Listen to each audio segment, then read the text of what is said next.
THORChain is in big trouble, and in this video we are discussing what actually is happening right now, how THORChain is supposed to work, and why this could be the next Terra Luna. But first, listen to Richard Nixon, because he has done for the United States with the gold convertibility exactly what THORChain is doing now with Bitcoin.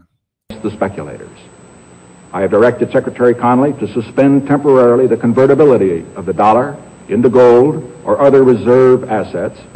So, what is happening? Same like Richard Nixon, THORChain has stopped the convertibility of their RUNE back into Bitcoin from their lending pool. And while people are worried, THORChain is calling it FUD on their X profile. They say that it's fully functional. It has processed an impressive 320 million swap volume during the last 24 hours. However, it's not about the swap functionality that people are discussing. And in this video, I will go on all the details with you. So let's check that out. Why is THORChain such a big risk for whole crypto? And why is it maybe the next Luna? So let's check it out.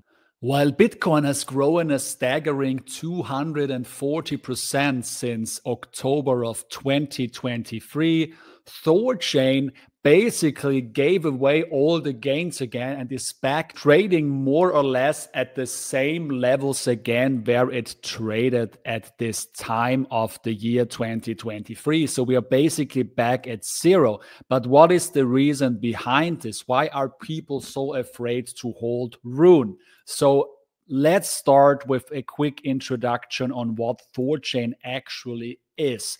It's a decentralized liquidity protocol, it says. So it's a cross-chain token swap that does not rely on centralized exchanges or wrapped tokens. And you would say now, what?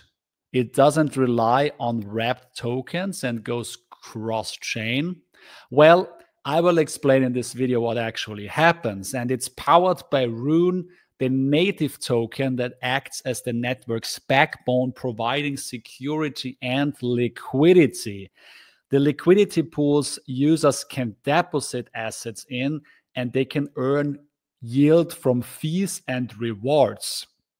And moving on, they claim something that sounds too good to be true. And in crypto, often if things sound too good to be true, there is a kind of problem in it. There is no free lunch, as most people would say.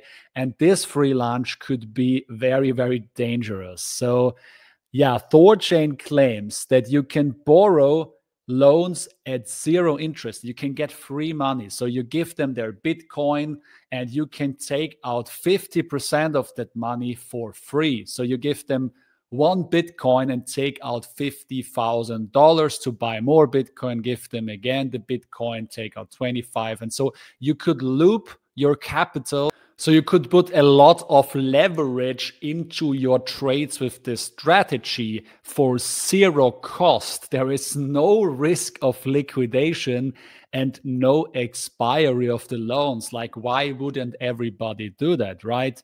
And everybody watching until here will question now, how can they offer this? And your question is pretty correct, because there are certain problems to this offer. And this guy here on X, Duo9, he states that actually they don't even want you to pay back your loans. And that sounds crazy, but it's correct if you look into the thesis behind this whole lending system. So assuming, and I will take myself out of the screen here again, assuming you loan from THORChain, and this is a screenshot that I took from a blog post from THORChain themselves. I will link it down in the video so you can read the whole post. They loan, if you loan one Bitcoin at a price of $20,000 and the RUNE price is $2, they would essentially take your Bitcoin and they would swap it into RUNE. Yes, This is correct. They liquidate your Bitcoin immediately. And then you get 50% of this RUNE will be taken to give you your loan. So 50% of the RUNE will be swapped again into US dollar coin in this case, and 50% of the RUNE will be burned. The thesis behind this is that the RUNE price will always rise because more people are taking loans. Bitcoin is swapped against RUNE, so RUNE is bought while Bitcoin is sold, right? Then 50% of this RUNE is burned. So 50% of the Bitcoin put into the system is accounting for the burn of RUNE, which pushes the price of RUNE up in the system. And the other 50% is sold again, but this still is a great buy pressure for RUNE because it's 50% more that is used and burned than is sold again. So you get your dollars. When you close your loan, it's moving in the opposite direction. So you are paying back your $10,000. They buy $10,000 of RUNE and they mint additional RUNE for you, which they use then to convert into Bitcoin, and they give you back your Bitcoin. The assumption here is clear. So they say first the price of Bitcoin is 20,000 and RUNE is 2. And then they say the RUNE price is 20 while the Bitcoin price is 100K. So they assume here that RUNE is rising faster than Bitcoin.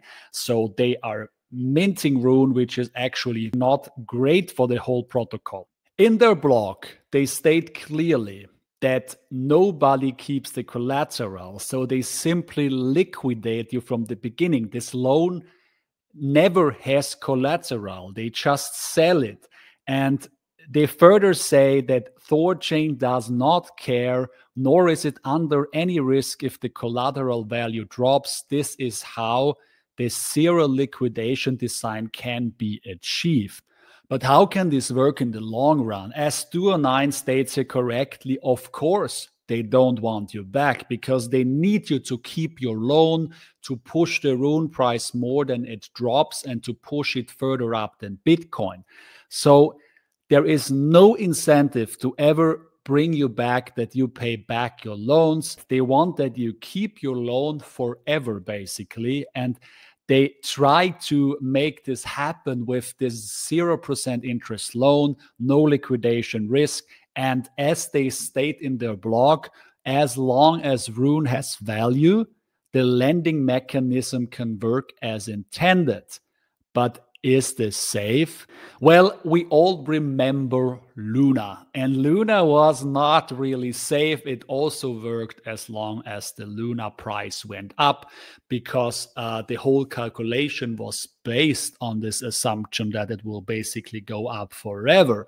However, it showed that it didn't survive the bear market and higher volatility. And similar to Luna, THORChain is only concerned, they state this in their blog post, about the overall status of mint and burn of RUNE. The question is, will all the borrowers close their loans at the same time? Will they? Will all the borrowers do that? Well, we can prevent them from doing so, but let's check this out. This and more they try to prevent with certain circuit breakers. First of all, they have this 30-day loan period of minimum, so you cannot give it back in the first 30 days. Secondly, they are trying to change the ratio that you can borrow loans. So early borrowers in the system can get up to 50% for their collateral, while the later borrowers can only get out 20% of their collateral. So this is supposed to mitigate this risk of insolvency. And Duo9 states here, it will help that it can survive a crash of RUNE of up to 80%, and the system will still be okay. Well, 80% is a lot. We are safe, are we? Well, in Bitcoin terms, RUNE is now down almost 90%. So this spiral of death, if it is a case, if it's not solvable with some magical options that Rune is right now trying to find, then this death spiral has already started and people are getting rid of the Rune. It's continues. It continues to go down. There is a lot of hopium right now that it could change, but it could be that the point of no return is already reached. Well, there is a little bit of hope.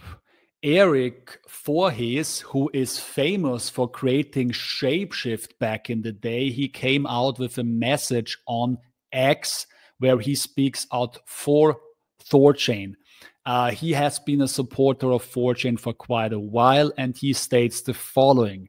Node operators voted this evening to pause lending and savers withdrawals. Deposits have been turned off a year ago as the community became increasingly concerned with the risk. He further says that remaining debts and collateral positions from lending and savers are now frozen, which essentially means that it's like the end of the gold standard, that Rune became true fiat and you cannot get your Bitcoin back. And the community needs to figure out a way to address them. THORChain is one of the most profitable protocols in the ecosystem, and there are likely multiple reasonable paths toward good resolution. So let's hope that we find a path. When he talks about profitability, he means the fees that it generates from the swaps and so on. It's not this lending feature. He further states that lending and savers are two additions to the THORChain, which were experimental. And at this point, it's clear that these designs failed. They were too risky while these functions were not core of the protocol. Their risk has been a dismal overhang for a while. Nobody was sure how long it would take for users to clear out their positions. And so he states also here that this lending and savers has failed already. I see it as the only solution, it seems now, for THORChain to really take their profit, what they made over the years, what they have in savings, to make users whole. If this is possible, I don't know their exact finances, but Eric says here that it's essentially not working, it failed.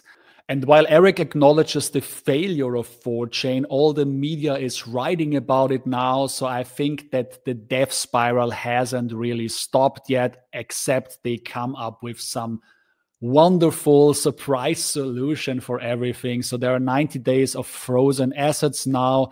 If you own any Rune, honestly, I wouldn't bet on it. That's just what I do. That's not financial advice, but I would rather get rid of them and be safe. Better safe than sorry. But what do you think about the situation of THORChain? Let me know in the comments down below if you still believe in Rune. And also tell me if you like this style of video more, or do you want to see more guides like I did on Sonic? YouTube, by the way, thinks that you might like this video here or this video. And if you want to do me a favor, hit the like and the subscribe button and ring the bell notification. Other than this, I wish you a wonderful day. All the best, your Alex.